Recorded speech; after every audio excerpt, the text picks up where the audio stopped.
the Haredi, she's also a Hasidah. She wrote the first Haredi book for kids about a group like Hasamba, but just for Haredim. And from what I know, the best sellers in 2016 were Galil Aron Feder and her, like those two. So, right. So she also established an institution called Bet HaSofer HaCharedi. Chava Rosenberg is part of it. Even though it's called Bet HaSofer HaCharedi, it only has female members. And currently they have 80 writers. That's a lot. And if you go into like the website of Feldheim Publishing Press, for example, you'll see tens of like new popular books. Some of them are like family stories, and others even detective stories. So some of them have askamot, not all of them, but they tend to have like an prologue and epilogues that talks about the process of writing. It's not official askamot. I do. Just to explain, askamot is when a rabbi gives like their approval for writing. So if I can show in my presentation, those writers who are part of this Bet HaSofer HaCharedi, they're supposed to sign a contract, and they have rules, so they cannot criticize Rabbanim. This is one of the things they have to sign up for. So they have borders, but they also have this, like Rosenberg, those writers take this as an opportunity to talk about things that are taboo in the Haredi community, like girushim, like divorce, mental health, and other issues like that. And it's very interesting. I only met with 3 writers so far. The youngest one told me, when I told her about this, she told me that Chava Rosenberg is the older generation, and no one else is, according to her, I haven't checked, like from the younger generation, they don't intertwine like traditional Hasidic stories in their stories. I'm not sure if it's true. She is Chabad Hasidah, so she's also more open to the world, like Chabad are more integrated into the general society. Yeah, that's it.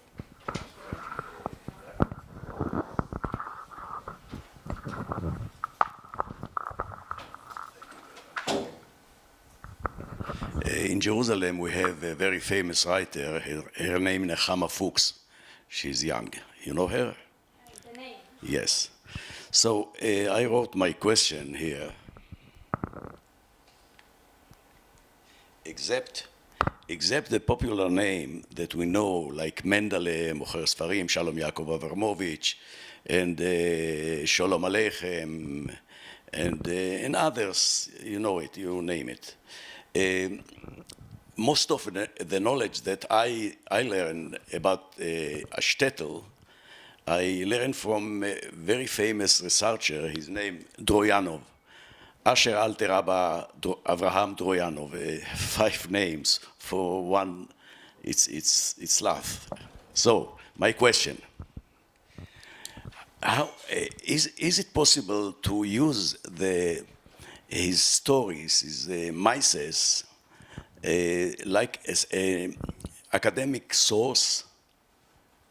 We can use it. Is it reality? Is it part of the life? He picture of the life exactly. First of all, if you heard about him, because I didn't hear nothing about him, for me it's all the world. He has a big collection, a huge collection, more or less around 3,000 or 4,000 of mises, 3 volumes, בהוצאת שוקן, ספר הבדיחה והחידוד, in Hebrew. Thank you.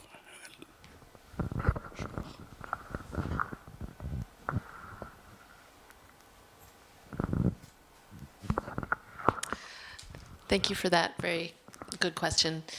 So David Grossman, in an essay, talks about how his father, when he was a child, gave him the Hebrew translation of Shalom Aleichem and said to him, read these. This is what it was like over there. And he talks about that story as being one of the origins of his novel, Ayin Erech Ahava, right? See under love.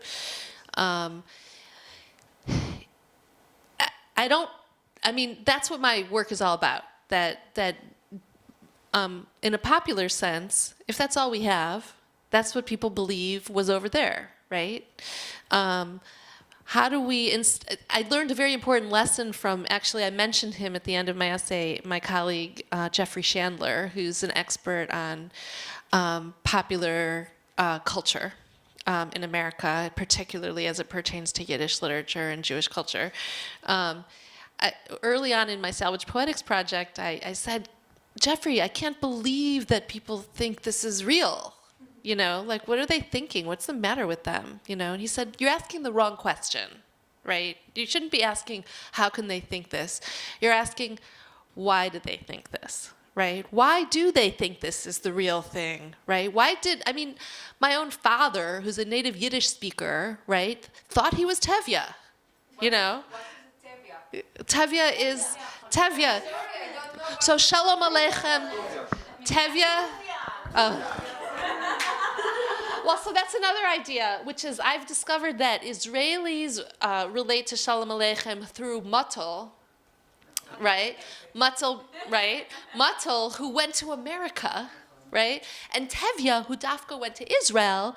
Israelis don't relate to Tevye, right? Tevye is for the Americans. But I think the basic for this is that when we were children, there was many times adaptations for children about Matal. So many Israeli knows Matal about that. Well, my theory about why Israelis love Matal so much and why they did all those adaptations is because Matal was like the state of Israel, right? He was young. He looked at it from this youthful perspective. He was filled with joie de vivre, you know, like, whereas Tevye was an old man.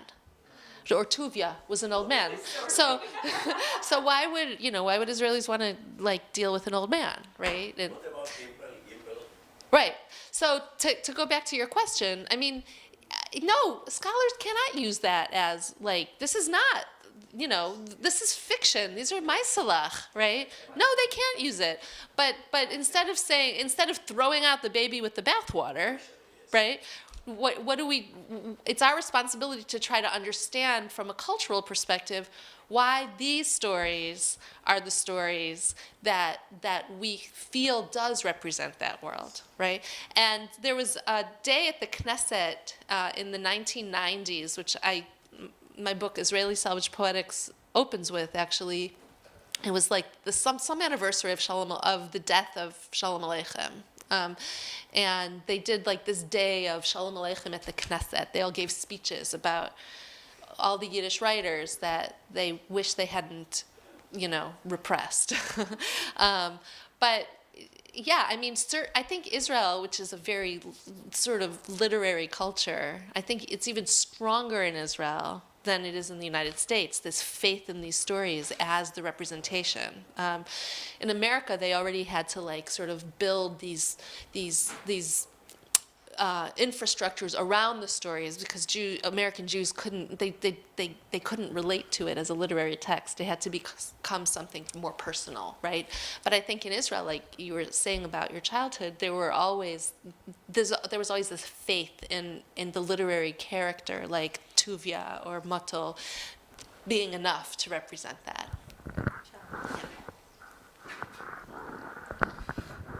Okay, so for Hasidim, it's true. Like they read these stories for entertainment, as a holy reading, and as a history.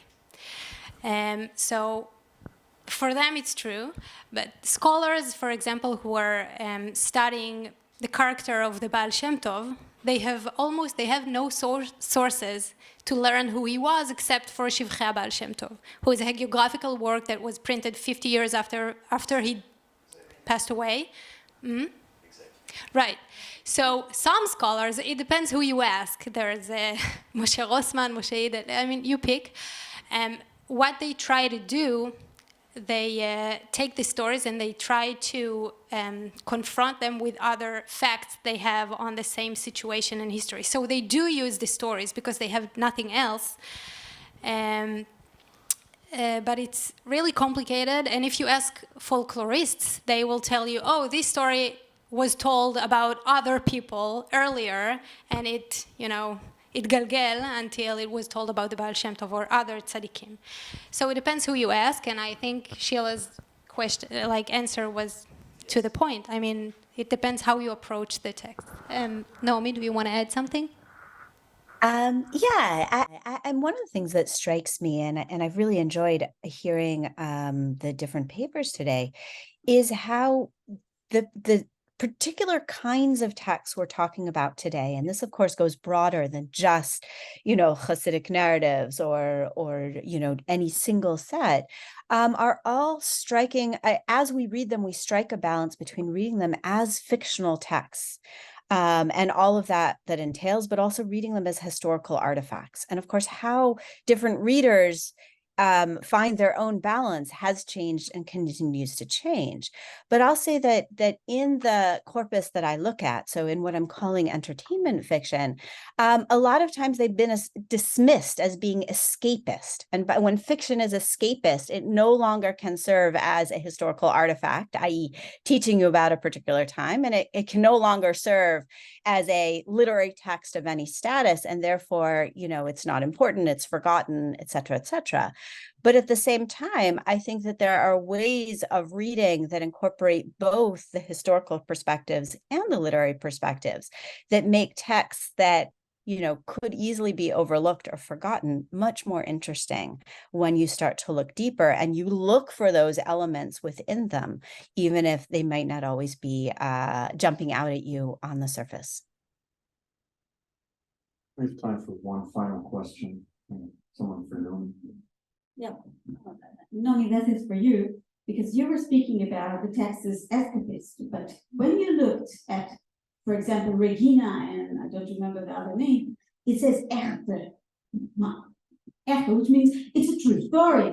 So if it's only escapist and it's not supposed to reflect on society, why the authors wrote it's a true story?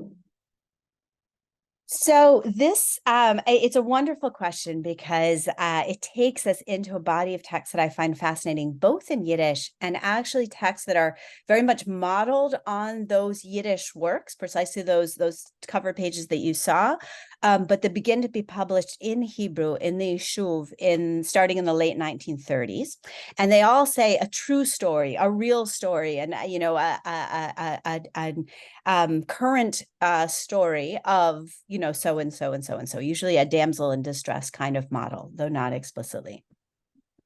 And so we have an interesting tension, let's say, and I think, to my mind, a very productive tension between how these books are being marketed, how they are trying to be sold as something that is real, as something that relates to people's lives, as something that deals with culture and society. And these texts are almost all defined by the fact that they are all contemporaneous. They are set in, Warsaw in the 1930s. They are set in Tel Aviv in the late 1930s. All of these things are very much set in this place and time. And that's very much part of the appeal and part of the selling point.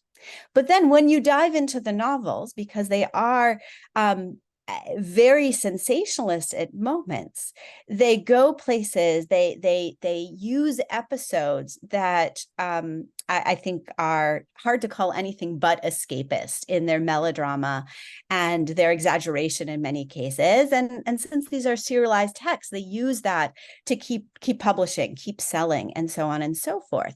But I think that this tells us something about the readership and about the market, as well as about the form here, that they are presented as being true, as being rooted in reality. But that reality, that's where fiction can take you. It can take you from that starting point into all sorts of other directions. And I think that's part of the power of these texts for the readers who liked them. Can I ask a question for both of you? So I have a question For both you, Naomi, and also for Chen about pseudonyms. So I noticed that when you showed us the title page of, what is it? Yeah, כשצרבו החולות. It said נעמה. The other title, הספר השני. Oh, I thought for some reason that was like the title נעמה, it's her pseudonym. Okay, so it is a pseudonym. Okay.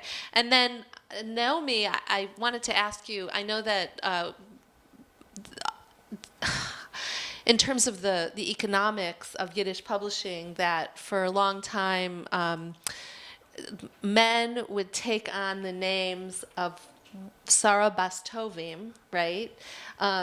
So Sarah Bas Tovim was known as a writer of women's trinas, of women's prayers in Yiddish.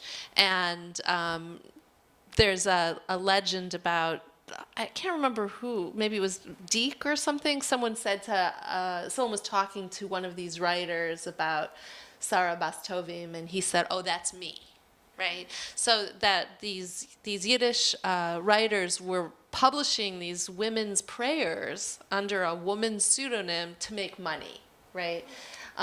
So I wondered if both of you could talk a little bit about the use of pseudonyms in terms of, Hasidic women writers. Would they? I mean, is it safe to write under their own name? It looks like this woman you were talking about wasn't, right?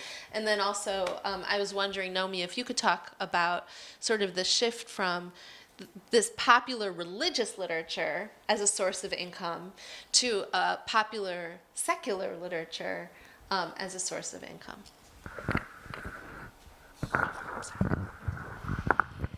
Okay, so I've noticed it as well. Many Haredi writers write under pseudonyms, and I didn't know why.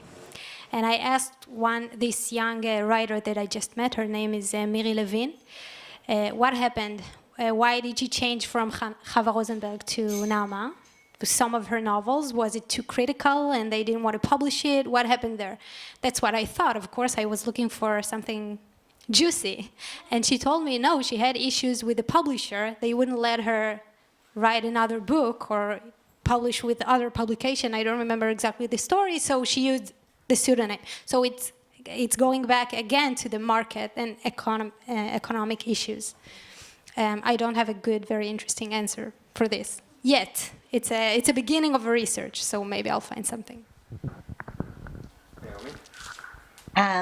Yes, so much here, but let me try to keep my response brief. I think it's really important to remember, first of all, how very widespread pseudonyms were in the, let's say, second half of the 19th century, in those publishing both in Yiddish and in Hebrew.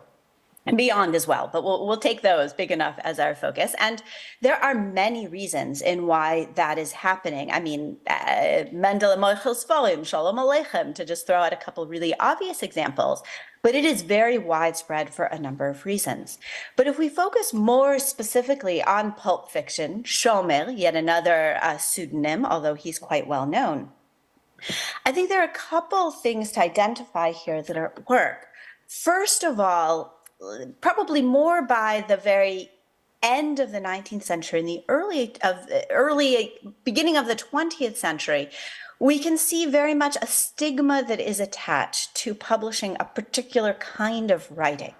And so one way in which writers, and that is extremely clear in the memoirs of Yakubovich, one way they try to evade that and still make some money is that they publish under, well, no names, which is quite common in the newspaper. Just no authorial name is connected to these texts, or under pseudonyms. And if you read through newspapers in Yiddish and in Hebrew from the first couple years of the 20th century, it's actually incredibly difficult sometimes to piece together who's writing what. And so lots of that becomes shielded. One of the implications of that, by the way, and this relates to what I'm thinking about as part of a larger project, is the fact that this also hides who is writing what and helps for those who wish to push pulp fiction or entertainment fiction outside of literature. It helps hide who precisely is behind which text, which is to say people can moonlight or write other texts and not necessarily have it attached to them for reasons that they might they might choose, professionally or economically. So there is a lot of that going on that hides these texts. But in another vein, I think something else that happens, and this happens throughout, if you look much more comparatively when it comes to pulp fiction, so you look to the English case or the German case, there is a lot of pseudonymous or anonymous writing because it speaks to a very different concept of text and originality or authorship. The author's name, and here again, apologies that I can't trace a slower or more nuanced evolution here, but if innovation, if kind of a romantic idea of genius is no longer really at the center of these texts, right? These are not being sold because they are literary masterpieces. Although, again, I will defend them as texts that I think have a lot going on and are really interesting. It's not that they're not at all literary, but that is not their primary goal. But who writes them? Also becomes less important. These are texts that rely very heavily on formulas and on formulas that are tweaked, changed, rewritten. But, if we want to define these as moving into the 20th century, different modes of genre fiction. And there too, the individual name, the personality of the author that is attached to these texts, that relation changes significantly. And that too encourages the circulation of texts, some of which are being translated, some of which are being imitated, some of which are being written originally, in a way that once again really changes this idea of authorship and who might be behind the text and whether or not it's at all relevant for the readers.